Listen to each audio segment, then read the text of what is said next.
আসসালামু আলাইকুম। আশা করি সবাই ভালো আছেন। আমি সাইফুদ্দিন অপূর্ব এবং শেখ নিমন ভাই আমার সাথে আছেন। আহ, আজকে মাননীয় প্রধানমন্ত্রী শেখ হাসিনার শুভ জন্মদিন। জন্মদিনে উনাকে ওনার জন্য দোয়া রইল।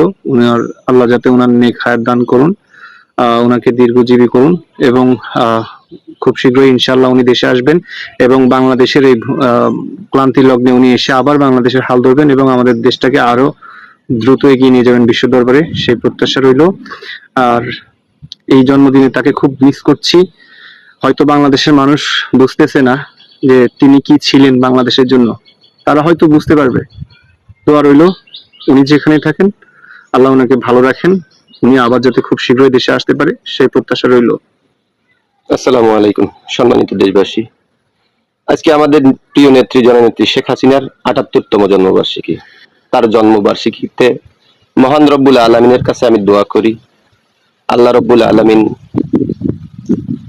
জননেত্রী শেখ হাসিনাকে দীর্ঘ আয়ু ও সুস্থতা দান করুন। পাশাপাশি পুনরায় দেশে ফিরে এসে এই দেশের নেতৃত্ব দিতে পারে সেই প্রার্থনা করছি। দেশবাসীর কাছে আহ্বান করব, আপনারা সবাই জননেত্রী শেখ হাসিনার জন্য দোয়া করবেন।